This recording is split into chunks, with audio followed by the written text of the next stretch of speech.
This is it, what? Satoshi's pouring from the sky, stash some chips up. No fear of missing out, about to dip and flip, what? Now pump it up and double up is what we hit, what? This is it, what? Satoshi's pouring from the sky, stash some chips up. No fear of missing out, about to dip and Rootzol, flip. welcome to 21ism. Thank you so much for joining us. And for anyone who doesn't know about what you're working on, can you please just do a little bit of an introduction? Yeah, sure. I think most people know me from the Raspberry Blitz project, which is running a Bitcoin and Lightning node on a Raspberry Pi and a do-it-yourself project, and sprung into a lot of other additional apps you can now add to this node. So it's running your own Bitcoin node is one of the main projects I'm involved. But it started from the Fulmo Lightning Hack Days and even the Lightning Conference. That's where I'm involved in organizing mostly the hack table or the technical kind of parts. So I think this is the kind of most area I'm around and visible in the Bitcoin area. And what was it that first grabbed your attention and brought you into Bitcoin? You can say price rise if you like. It was really the concept about the money without banks. So it started after my studies. Like I was seeing like this, I have to work for money now. And what is this money? And so I had this interest about money. So, and then you were seeing like what's going on with all the 2008 crash, and it was like, yeah, there needs to be something better. And because I was just kind of sensitive from that kind of perspective, this is where Bitcoin grabbed my attention. I think it took some time before I had time to really jump in because, sure, there's private life and stuff. So, but then I had this moment and I jumped in with a hackathon, just kind of taking the weekend, just trying to stuff out, build something, a small idea about donations. And this is where it really grabbed my attention about this, all those, just this money system, this payment system also. This is why maybe was going a little bit more into the Lightning direction later on, is fascinated me. And the thing, having this in a decentralized way and changing the system a bit with this, that's very powerful. And what was that experience like, falling down the rabbit hole? Did you feel lonely when you were doing it, or did you have enough people around you who were on a similar path?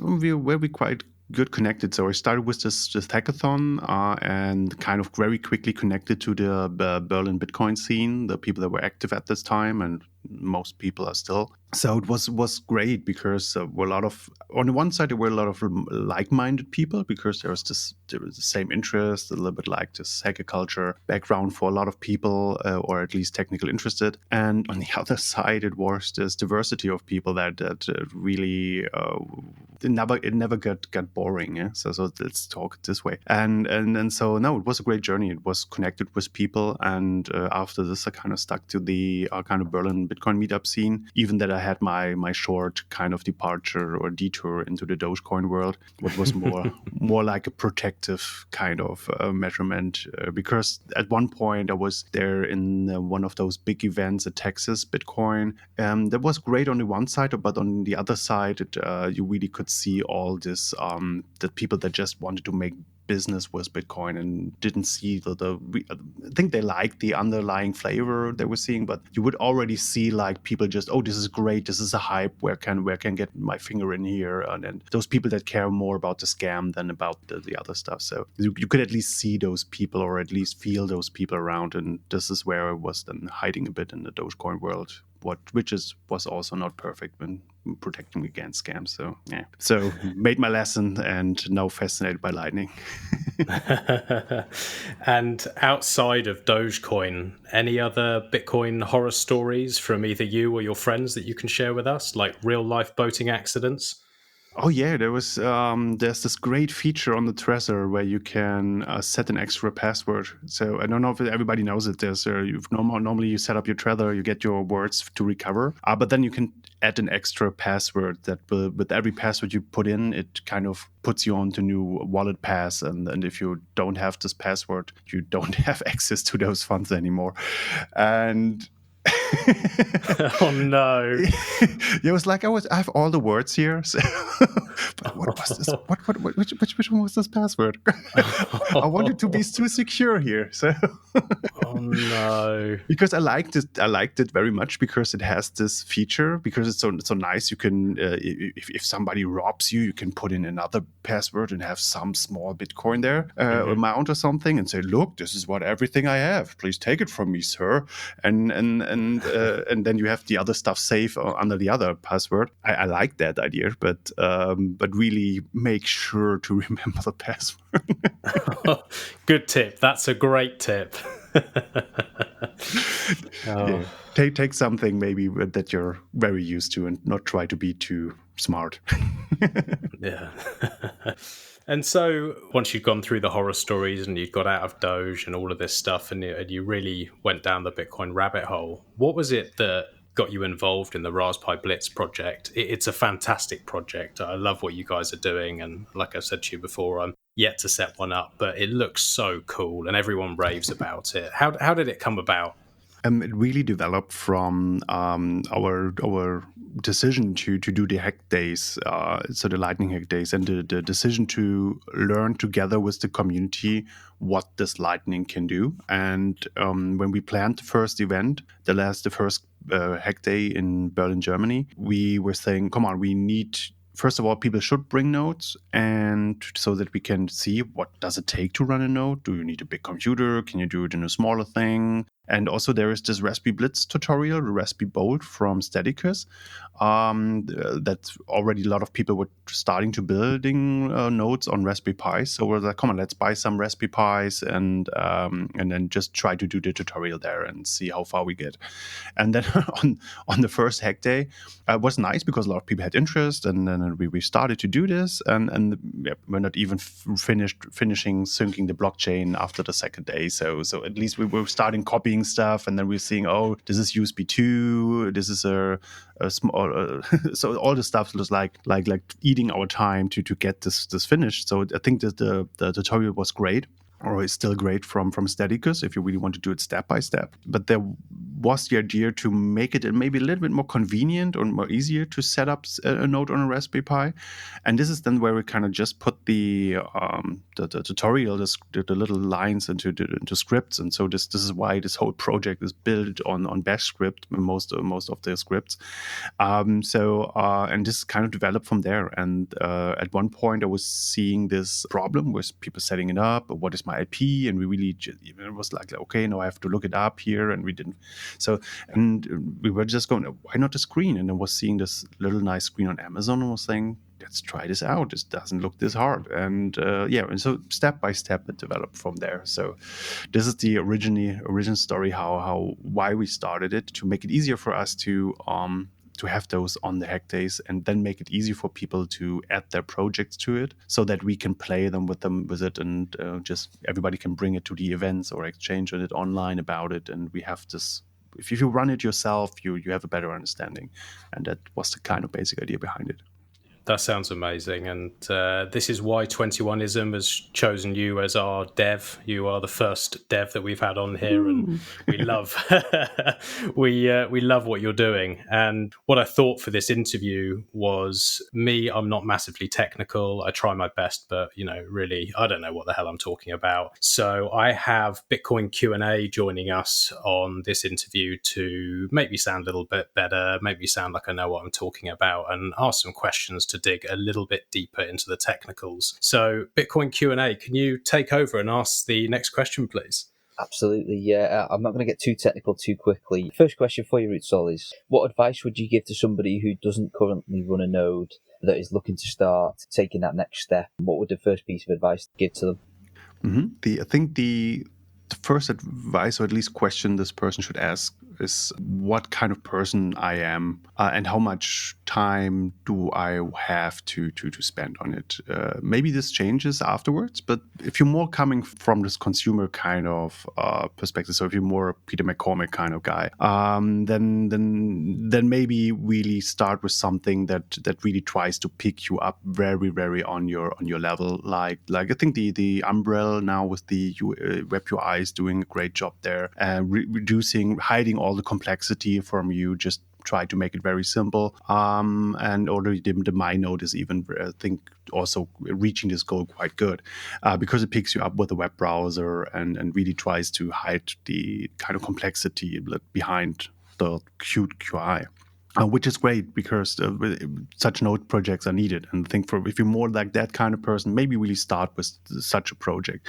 But if you really know maybe from yourself, even if you're maybe not a programmer, but you're a person that really likes to tinker and get a little bit, likes to have the possibility to quickly get under the hood of something, and then maybe the Raspberry Blitz is a project for you to choose. So this is a kind of, when you're coming from a do-it-yourself culture, definitely check out the Raspberry Blitz. So it's so this is the kind of maybe first question if people ask which direction, because you have to choose a project. I think this is maybe the first question that people ask themselves, and then also ask yourself a bit like what is maybe your goal.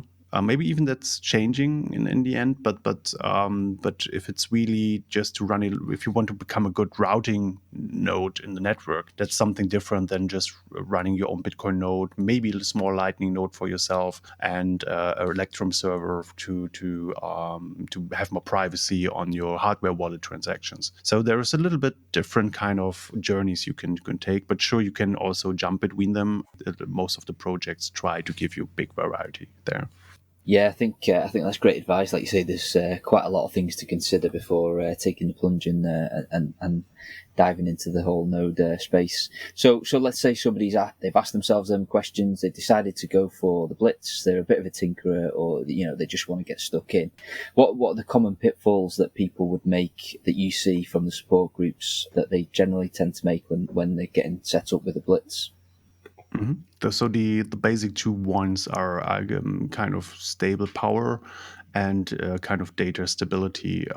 So this is why the first kind of lesson is even that the Raspberry Blitz invites you as a do-it-yourself project to build it from parts. We really recommend that you try to stick as close to the chopping list that we have online and kind of where all the single parts are very important to have a stable power supply, and also to have the hard drive, the SSD close to that model that we recommend, because even if you go into the same SSD but take it a bigger one, it could mean that it takes more power and maybe then kind of makes it unstable from the power kind of side. So those are having reliable hardware and have the hardware very close to what we recommend is something I think is the kind of first pitfall you can fall into, especially if you just choose your old power supply that you have lying around and then just plug it into those setup of the Raspberry Blitz.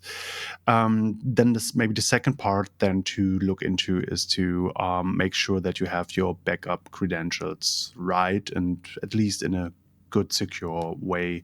So for sure, make sure to keep your written down words in a safe place. And the other thing that you need is the static channel backup file that's normally already saved on the SD card and the hard drive by default, but also have a better backup to have the last version makes it possible to connect the additional small USB thumb drive to it and have it storing there again the file, but also have it storing it outside your location, like with a remote place like on Dropbox. It's definitely recommended, even if Dropbox doesn't sound like the most trustworthy place. The script is the file is encrypted with your seed words, so as long as you don't store your seed words on the Dropbox, it's safe to use. And the benefit that you get is, even if you're say your place gets flooded or burned down, if you have the seed words and the static channel backup in a remote location, then you very good chances to recover your funds. Yeah, great advice, especially around the whole hardware piece. I've certainly come a cropper with some various USB 2 and 3 issues with Raspberry 4. So yeah, great advice. What since you've started working on the Raspberry Blitz project, what's been the hardest add-on to get up and running? I think we had this phase when the Raspberry Pi 4 came out, We had a lot of experimentation how to get this stable, because it was it was getting very hot in the and so we then started to go with a fan to cool it, and then made the experience that having a moving part in that setup is a journey you really want to choose, because this is a mechanical thing that spins, can really make problems like getting loud and just getting annoying, or we even have sometimes just dropped dead, because there was had one Raspberry Pi, Raspberry Blitz I was maintaining, and I was finding a dead fly in there. So there is really stuff that can happen, and all this, or even the dust situation then can get problematic. So figuring that out, getting away from this moving fan again, especially because it even made strange problems. We were kind of try to figure out why, and thanks to OpenOMS, this is he really figured out a lot there. So we get rid of the fan again. So I think this journey was, at least from the hardware kind of situation, something that took us some time to get right. And I think at the moment we're quite happy with the heatsink case that we have. This was on the hardware side. On the software side, it's really now seeing that we have a lot of moving parts, because again, the Raspberry Blitz tries to be a very open community based project. So people are very, very happy that people contribute to the project. But then of course you have a lot of moving pieces, and just to try to keep them together, at least as a constant kind of journey we're on. But I think at least we try our best there. But really getting used to having all those different setups, that's definitely something that's took a lot of time to really get used to it. And I hope we reached a quite good level there. Yeah, I think when you've got a Node implementation that's as feature packed as Raspberry Blitz, I'm sure there's every single add-on causes many headaches there. So yeah, kudos to you and the team for keeping it all so locked down and working so well together. Last one from me, Rootzol, would be if you could wave a magic wand and sort of steal another feature from another Node implementation, or come up with a completely new one and just get it implemented into Raspberry Blitz, what would that be? I think definitely the web UI. So because we had this in mind for a longer time, because people are used to use the browser. And again, like I was telling, like the people that coming a little bit more from the consumer perspective, they want to have something neat and a little bit complexity hidden. But this didn't felt right in the past, because we want to have this openness. And when people have with SSH, that was great, and gives us all gives you all the possibilities to tinker. But having a web UI is definitely something I would like to have a magic wand and just make boom, and it's on there. And this is why I looked a little bit closer to it at the Umbrel project, that really seems to make a very, very great job in coming from this kind of design first perspective. And this is something maybe not impossible to take parts of this UI of the dashboard kind of world. Maybe we have to redo something on the backend side, but this looks at least interesting. So if I can make a friendly wish, I wish the Umbrella programmers would be very happy, even if the Raspberry Blitz would have some parts of this and maybe contributes back in the future. Let's see. We'll have to to see there if this is something that people like and also the programmer team likes. Yeah, for sure. I think the web UI will probably be a big selling point particularly for, like you say, those users that are perhaps not so technical, especially now that the world's going increasingly mobile. I think if that web UI was accessible on people's mobile phones as well, it probably make things a lot easier for people wanting to get on board and run a node. So yeah, that's been great, Rootzol. Thank you very much. I'll hand it back over to Max now. Thanks for asking those more technical questions, and now back to the basic questions from me. I'm going to have to put you on the spot a little bit here, Rootzol, because we're trying to keep these interviews shorter than what I'm used to. Yeah. So I'm going to do a bit of rapid fire for you here and put you on the spot. All right, let's go. What's the most contrarian view you hold? That I think that next to Bitcoin, there will be local currencies and a kind of social money that maybe even working extremely more with inflation, but can make something real, like a universal basic income or something. Because a lot of people just think there is this one world without money, and it will rain all, and it will swipe away all the other stuff. But I think it opens up the opportunity for having other money experiments, and we will see those. And do you think these things will all be digital? You think most of them. I think that's something once people get used to digital money, especially like having Bitcoin also as an option. I think it doesn't make sense. It makes sense. You can be so much flexible now with digital tools and apps, and I think this is something we will see more. Yeah. And what, if anything, do you see could possibly destroy Bitcoin? It's maybe again the now the Wall Street kind of creeping in a little bit more, and people and those guys are used to take control of what they kind of own, or at least think they own, and and we will see some attempts there, and we have to watch out that the economical. There's a good article from Staticers, like running a full node is important, and we need to run economical full nodes that have some economical power. And the good message is there a lot of smaller nodes together can sum up at least against the biggest, like Coinbase running nodes and Amazon running nodes and Google running nodes and Apple running nodes, whatever we have in the future there. Yeah, that's something to look out for. And this is why I think a lot of people like also to train and to do running a node. Excellent advice. Yeah, completely agree. Everyone who's listening, let's run a node, get a Raspberry Blitz running, and keep these dirty weasels out and from trying to control Bitcoin. Yeah, but just to let everybody know, it's not that important that you run a node every time. So because that's something really to run something from your home is not for everybody. But to be able to understand what it takes to run your own node, so when the time comes that you're maybe possible to do this, and maybe then provide a little bit. This is definitely training is very important.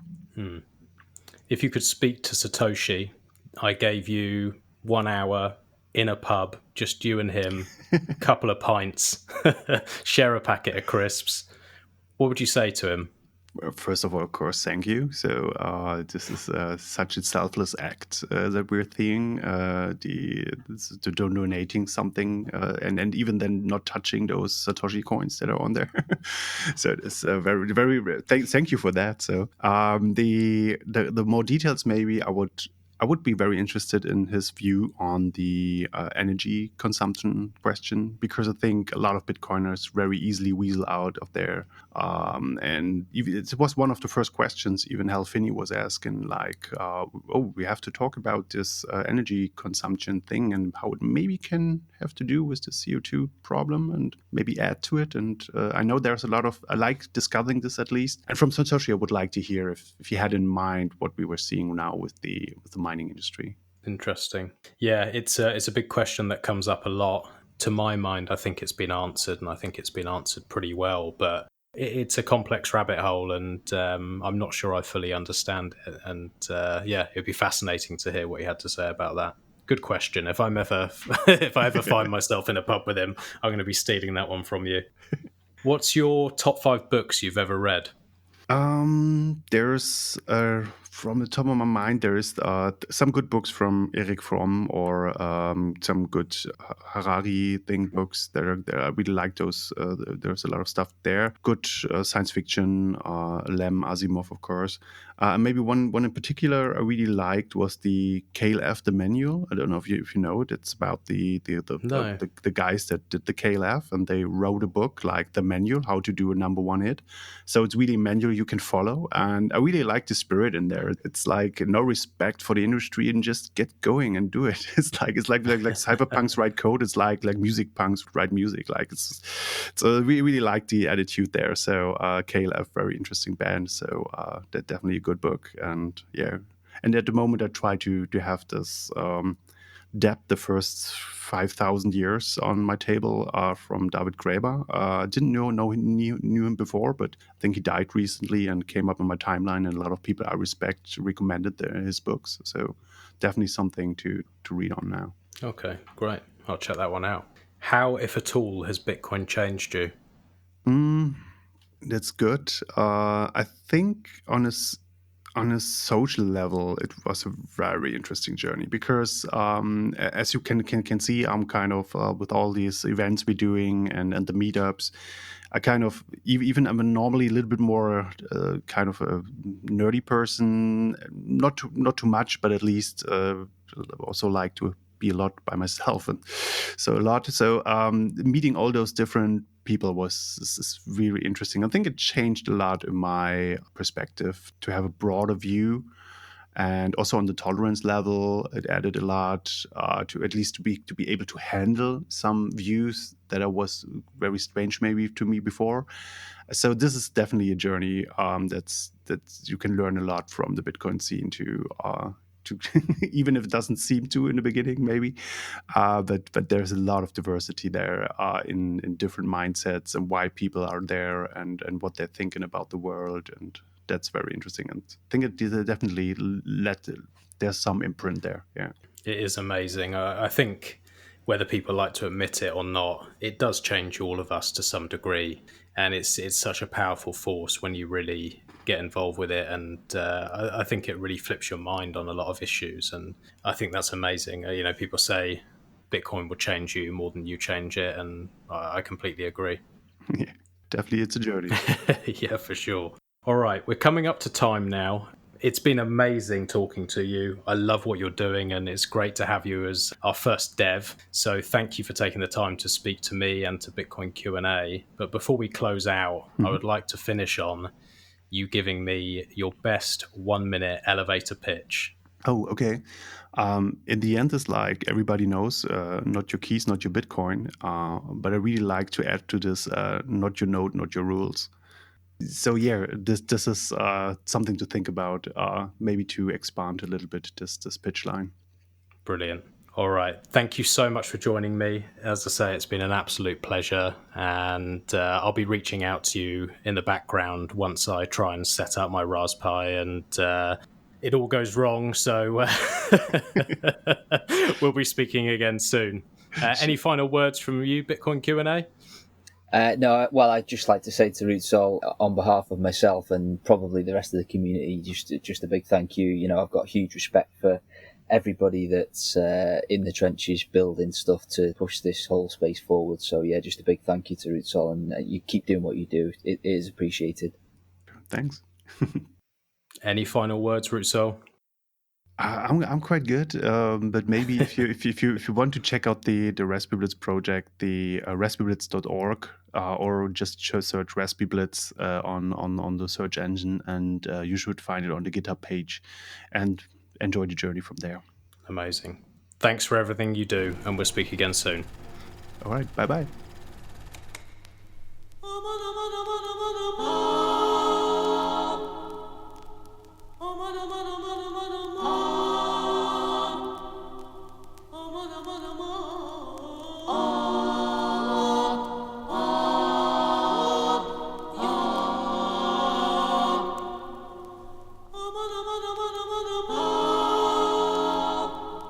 It's all a matter of your perspective.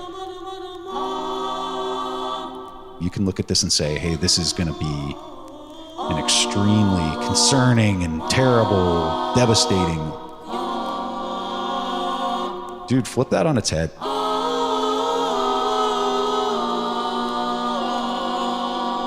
Start telling yourself you're going to crush this.